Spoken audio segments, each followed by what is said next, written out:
Supreme court ने मंगलवार को एक अहम फैसला सुनाते हुए कहा कि सभी निजी संपत्ति को सरकार नहीं ले सकती है। इस मामले में सुप्रीम कोर्ट की 9 जजों की बेंच ने 1978 में दिए गए अपने ही फैसले को पलट दिया।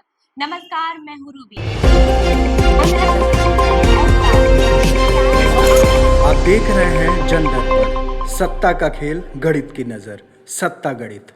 चीफ जस्टिस की अध्यक्षता वाली 9 जजों की बेंच ने 7-2 के बहुमत से यह फैसला दिया। Chief justice DY Chandrachud, justice Harikesh Roy, justice Manoj Mishra, justice Rajesh Bindal, justice JB Pardiwala, justice SC Sharma और जस्टिस ऑगस्टिन जॉर्ज मसीह इस फैसले पर एक मत थे।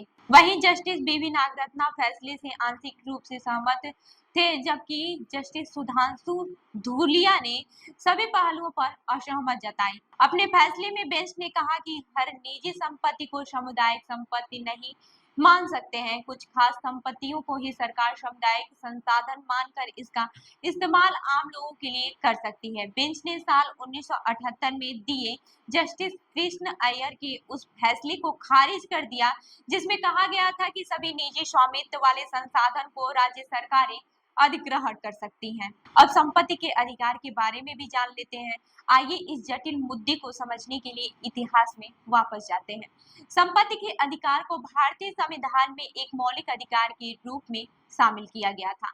अनुच्छेद 19(1)(य) सभी नागरिकों को संपत्ति को इकट्ठा करने, उसे रखने और बेचने का अधिकार देता था।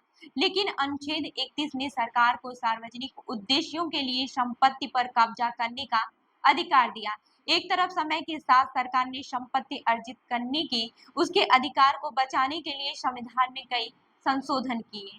वहीं दूसरी तरफ न्यायपालिका ने नागरिकों की संपत्ति के अधिकार की रक्षा के लिए कई ऐतिहासिक फैसले सुनाए। साल 1978 में जनता पार्टी की सरकार ने संपत्ति के अधिकार को मौलिक अधिकार से हटाकर संवैधानिक अधिकार में बदल दिया। संवैधानिक अधिकारों को मौलिक अधिकारों की तुलना में कम सुरक्षा मिलती है।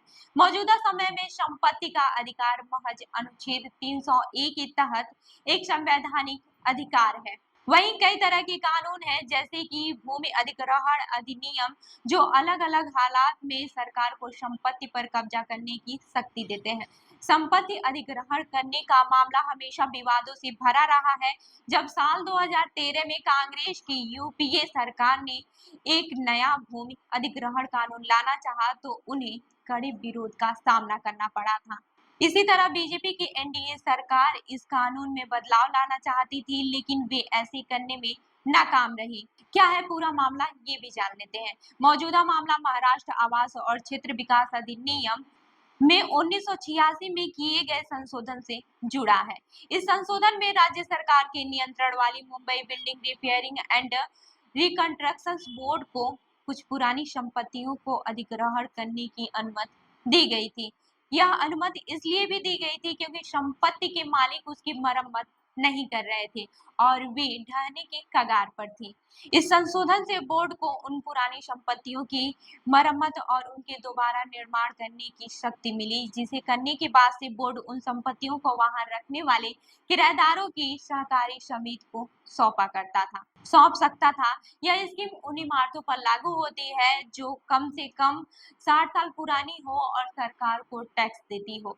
1997 तक महाराष्ट्र में ऐसी 15,000 से ज्यादा इमारतें थी। मुंबई में 28,000 मकान मालिकों का प्रतिनिधित्व करने वाली संस्था प्रॉपर्टी ऑनर्स एसोसिएशन यानी कि पीओए ने 1991 में बॉम्बे हाई कोर्ट में इस कानून को चुनौती दी, लेकिन कोर्ट ने उनकी याचिका को खारिज कर दिया, जिसके बाद से संस्था ने 1992 में सुप्रीम कोर्ट का रुख किया।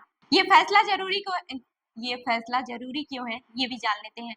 यह फैसला महज महाराष्ट्र के इस कानून पर ही नहीं असर डालेगा, बल्कि यह इस बात पर भी प्रभाव डालेगा कि देश में कोई भी सरकार संस्था कब और किस हद तक निजी संपत्ति का अधिग्रहण कर सकती है।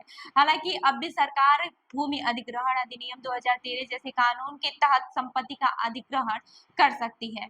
वहीं इंदिरा गांधी द्वारा लाया गया संविधान का अनुच्छेद 31C कहता है कि अगर संपत्ति को लोगों की भलाई के लिए अधिग्रहित किया जाता है तो वह समानता जैसे मौलिक अधिकारों का हनन नहीं करता है। यह अनुच्छेद 1969 में लाया गया था, जबकि अदालत ने बैंकों के राष्ट्रीयकरण के फैसले को रद्द कर दिया था, जिसके बाद से 1976 में इंदिरा गांधी सरकार ने अनुच्छेद 31C का दायरा बढ़ाने की कोशिश की, लेकिन सुप्रीम कोर्ट ने उसे भी खारिज कर दिया। तो ऐसे ही अन्य खबरों के लिए जुड़े रहिए हमारे साथ, देखते रहिए जनदर्पण न्यूज। धन्यवाद।